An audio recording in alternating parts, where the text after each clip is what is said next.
This lesson is part 1 of section 4.5 on graphing with slope. So today what we're going to do in the lesson is use the slope and a point to graph a line. So instead of using a table, now we're going to use a slope and a point to graph the line. So this first example has been done for us using a table. So this person has graphed 4x minus 3y equals -3 using our table, which is what we've been practicing so far. So they've solved for y. So here's our equation solved for y, and then here's our table set up.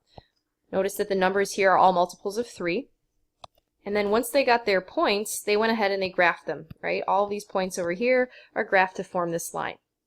So now that we've been working with slope for the past couple days, we understand that anytime we look at slope, that's just the change in the y over the change in x. So if I take a look at my points here, if I select any 2 points, let's say this point right here and this point here, if I look at the change in the y, I'm moving up 1, 2, 3, 4 units, and I'm moving to the right 1, 2, 3 units. Okay.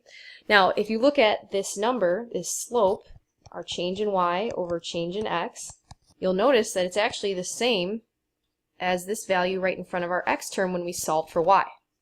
And also, if we look at where our line crosses the y-axis here, which we call the y-intercept, if we look at that value, that crosses at y is equal to 1.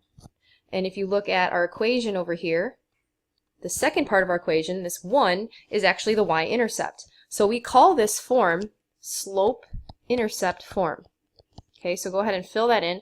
This is called slope-intercept form. Alright, now let's scroll down a little bit and let's fill in some of these boxes here. Now the slope, this is a variable that we're going to use to represent slope. It's m.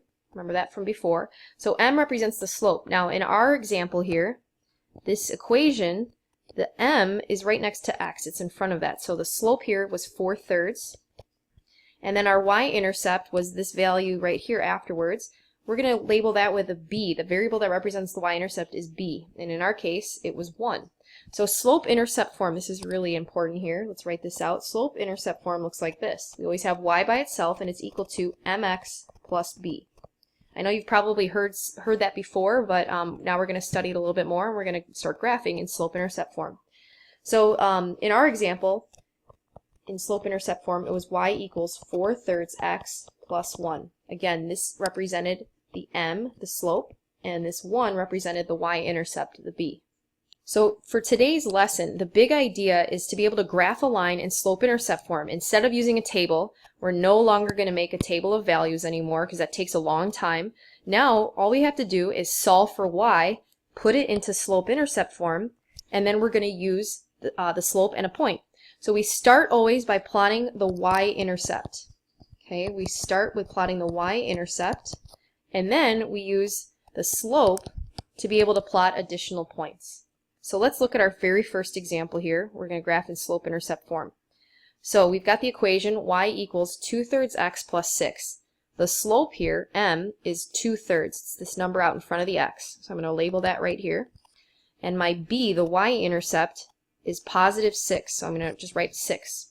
Now when I go to graph this, instead of having to make a table, it's really easy. I'm going to follow those steps. Remember, the first step is by plotting the y-intercept. Remember, the y-intercept has to go on the y-axis. This is the y-axis here, so I first graph my point right here on the 6. Then I use the slope to create more points. So I need to change the y by 2, so I'm going to go up 2, and then the x, I change it by going to the right 3. So I go up 2, and then right 1, 2, 3. Here's my next point. Now I'm showing you guys these little loops here. You don't have to show those on your paper. You're just going to show the point. So I can do that again. I'm going to go up 1, 2, and then to the right 1, 2, 3, and draw a point. Tomorrow we're going to learn how to go and draw additional points, but so far I need those 3 points. I can just draw a line through those 3 points, and I'm done with my graph. So as you can see, this is a lot easier than graphing in a table. We just quickly find the slope, we find the y-intercept. We started with the y-intercept, and then we carried on to making additional points by using our slope. So let's try the next example here. Last one for the notes. Here I've got a slope. Remember, it's in front of the x here. The slope is 5/2. The b value is now negative, so it's -4.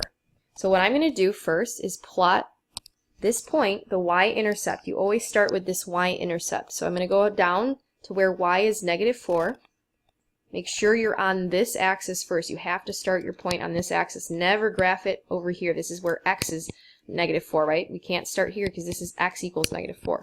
We want to start where y is -4, and then from here we graph using our slope. So if 5/2 is our slope, that means the change in y over the change in x is 5/2, so we go up 5 and right 2. So up 5 means go 1, 2, 3, 4, 5, and to the right 2, because it's +2, so here's our next point. We're going to repeat that process. We're going to go up 1, 2, 3, 4, 5, and to the right 1, 2. There's our next point. Do it all over again. 1, 2, 3, 4, and this time I'm a little off the grid. That's okay. Then I'm going to go right 2, 1, 2, and it's about right there. Alright, now I'm going to go ahead and erase those little squiggly lines and draw the line through there as straight as I can. And there's my line. Again, it's way faster, way easier than using a table. So nice job. We'll see you guys in class tomorrow.